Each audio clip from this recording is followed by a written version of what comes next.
Buxton against Farsley. Is it a case of job done here? Yeah, listen, we knew what we were going to be up against. We're going to be up against a young team who are enthusiastic, who put a lot of bodies behind the ball and try to stop you from scoring, and then also are dangerous on counters. We knew this, like we'd done our homework, but listen, the job was here to come and win. It didn't matter if it was 1-0 or 2-0, 3-0. The main thing was to get the points today. And listen, I couldn't be happier. Yeah, there's things we could do better. We could be that little bit more resilient, a little bit more just composure in the final third. But listen, it's a win, and we've still got one game to go. There was a lot of nerves, pre-match in the stands and in that, but the game almost went as people would think it would go, and we dominated the game and ended up coming out with a win. Yeah, but these are the banana skins. These are the ones that people expect you to win, or if you turn up with the wrong attitude, you get humbled. And we had to stay humble today. We had to respect them, regardless of where they are in the league. We have to respect that it's 11v11 out there, and that we had to bring our A game to go and do something. But I'm super proud. Obviously, we've looked at everybody's watch, seeing what the other way the results have gone. But for me, we've gone and above last year. We've beaten that record. This group of players in the dressing room have cemented themselves in the club's history. And listen, last year we had an unbelievable squad, and we grinded out results week on, week out. And for a new group-ish to come together with a bit of last year and go above and beyond that with another game to go is a fantastic achievement, and the lads should be proud of it. Well, it's another game and it's another win for us. It's another clean sheet as well, and as you said there, we broke the points record for a Curzon Ashton team in the National League North. It almost feels like deja vu saying that we've broken another record. How does it feel for you as a manager to break yet another one? Proud, but it's not just me. It's the club, it's the management staff, the players, everybody, yourselves. We don't just turn up. Everything that happens is a lot of volunteers putting in some work. Whether it's Rob with the kit, whether it's yourself with the media, Dan, everybody has got a part to play in this club making history. And listen, I'm proud and delighted that I'm a part of it. And listen, let's go one step forward and get another 3 points, and so no one can break that record again.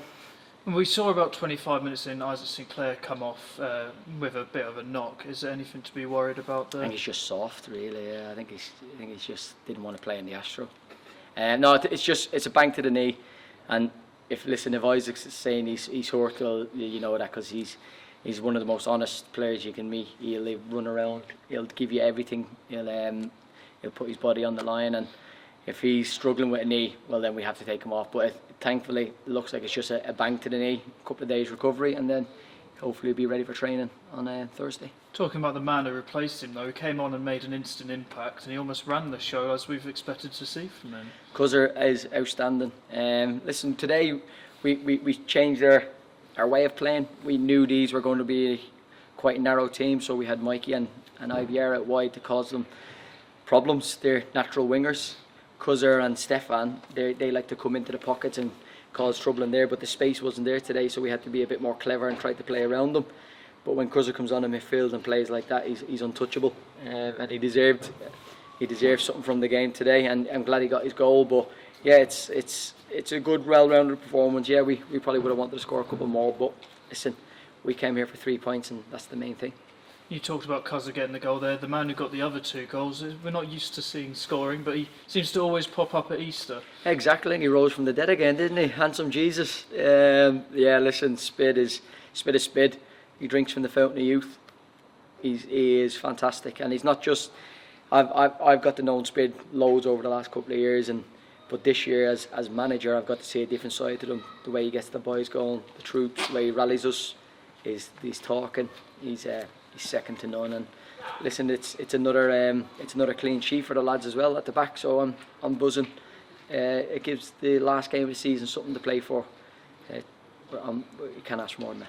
It's probably a bit of a strange atmosphere coming in today, because we somewhat knew that there wasn't going to be too many people in the crowd. How was that for you as a player and as a manager? Yeah, it's obviously a shame to see what's happened with Farsley. Obviously not getting their ground sorted, and then the way things have gone for them throughout the year. And to be fair to them, I know they had a couple of fans here, and the players, they're all giving everything. And if you're at a club, and I know it's tough, but they're giving everything they can, and Farsley lads should be proud of themselves today. They never stopped until the last minute, and yeah, you've got to sort of feel a bit sorry for them, because it's a fantastic club that we've been played against a lot over the last few years, and hopefully they can get themselves back up to where they want to be and just get their club back.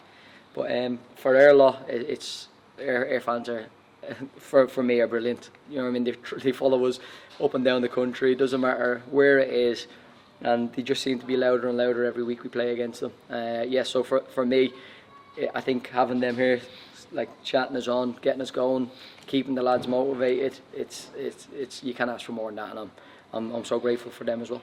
With the result today, we're going to the final day on Saturday against Leamington with all to play for.